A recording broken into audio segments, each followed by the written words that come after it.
Welcome back to Mayo Clinic Radio. I'm Dr. Tom Shives. And I'm Tracy McRae. Tracy, we recently had a listener, as you know, contact us and ask us to do a program on trigeminal neuralgia. And we listened. We're paying attention. And so if people want to hear about it, we're going to listen. We invited two of the world's experts on trigeminal to answer that inquiry. On trigeminal neuralgia. On trigeminal neuralgia to answer that inquiry. Thanks for listening.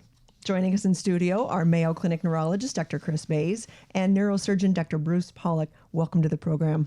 Thank you very much. Thanks. Good to have you both. So tell us about this condition. And as I recall from medical school, another name for this was tic douloureux. Did I pronounce that That's correctly? right. Yeah? So what is it? So some people say actually the only thing that pains people more than tic douloureux is if you're a French person and you hear an American say that.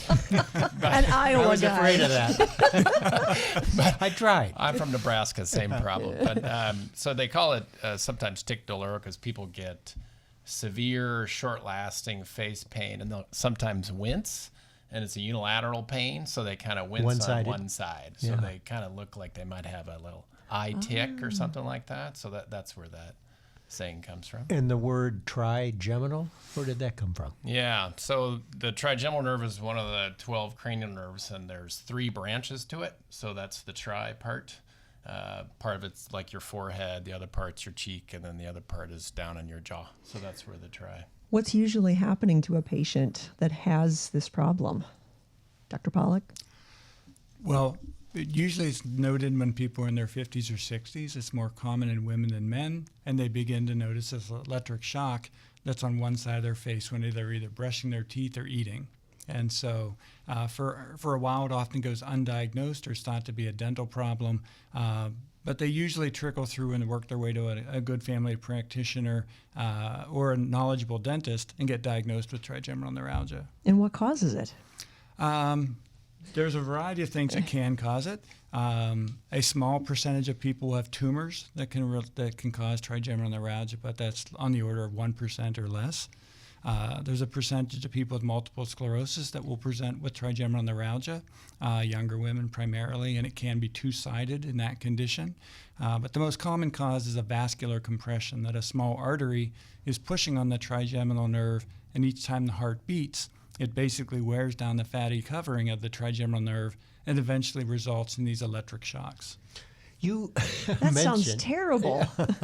but it's fixable. Okay, good. Yeah. You mentioned, so I assume that people don't have this all the time. It's not a constant pain because you said a couple of things that set it off were what? Eating and brushing your teeth. Yes. So it isn't present all of the time. No, it tends to be episodic, and the presence of pain that's there all the time is actually a bad sign in terms of our ability to make you better. And are there other triggers besides brushing your teeth and eating? Basically any patients, it's different patient to patient, but touching the face or wind on the face, and again, chewing or eating, sort of anything. Some people, they bend over or roll over in bed, anything where you get brushing against the face or anything like that.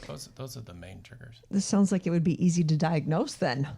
Actually, I always tell my patients when they say, well, how do you figure this out? And I just say the diagnosis is in the room. Don't get me wrong, we do tests, but it's a pretty typical history. When I walk in the room, if the patient is, over 50 and they tell me they have very brief, one-sided triggered pain, and especially if they use the word like electric shock, I know that that's the right diagnosis. Sometimes it's hard because everybody's different. Not everybody reads a textbook sort of thing.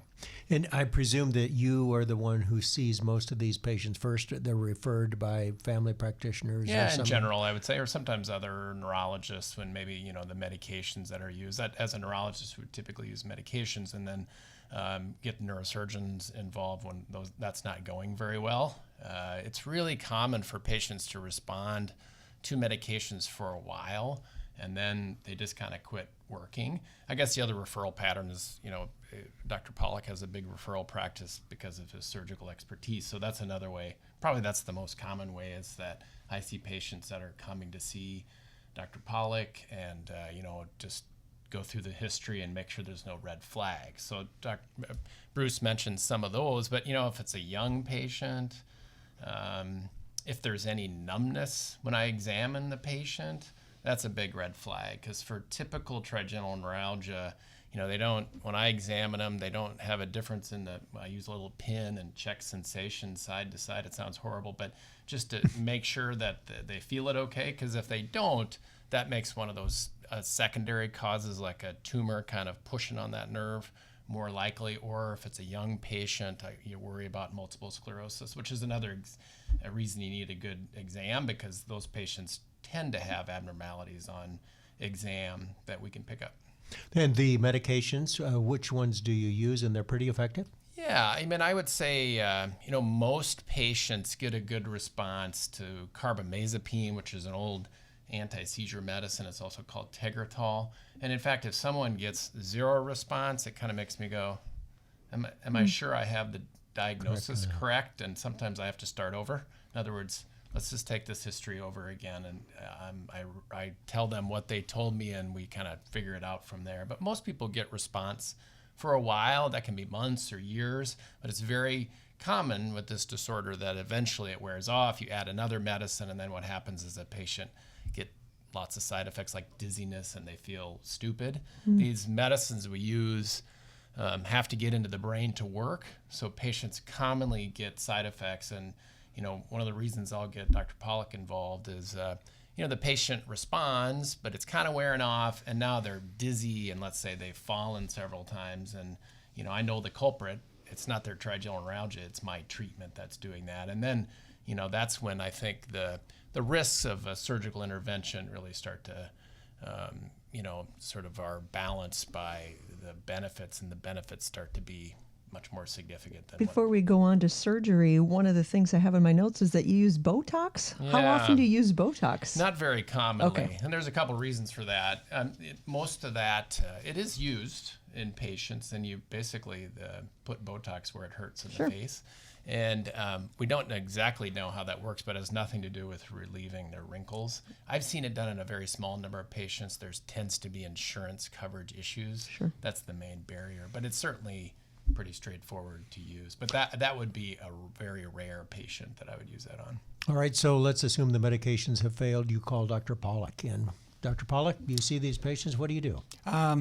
Basically, we go over their history to be sure we agree that things make sense to us as being a trigeminal neuralgia case and not something else. The imaging is important because we do want to rule out these secondary causes.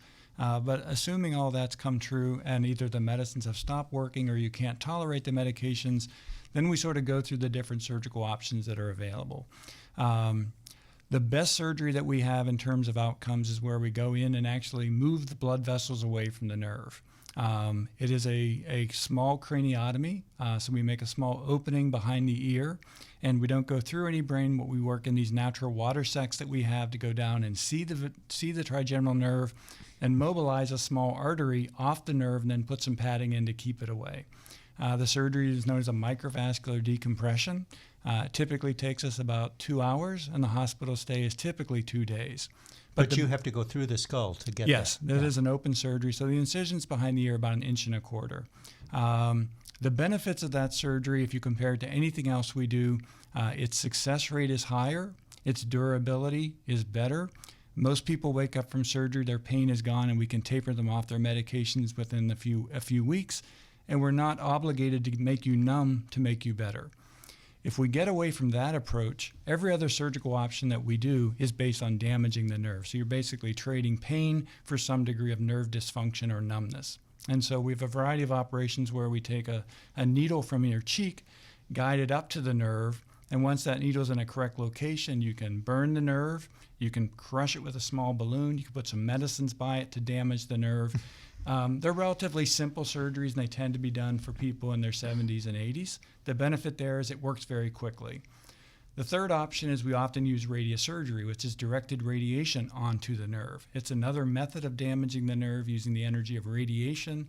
The biggest downside to the radiosurgery is it usually takes a few weeks to even a month or two to kick in. And so for someone that shows up who has terrible pain, that's having trouble eating and drinking and maintaining hydration, we typically don't think of radiosurgery as a good option. So we meet with people and go through the different surgical approaches. In a given year, the majority of people I operate end up having a microvascular decompression, but the other two operations certainly serve a role, and we do quite a few of those as well. All right, there you go. Hopefully everything our listener wanted to know about trigeminal neuralgia. A chronic painful condition that affects the trigeminal nerve, the nerve that carries sensation from your face up to your brain, more common in women, usually over the age of 50. Treatment usually starts with medication, and most all the time they are effective, but if they are not, a couple of other options, maybe Botox, but certainly surgery.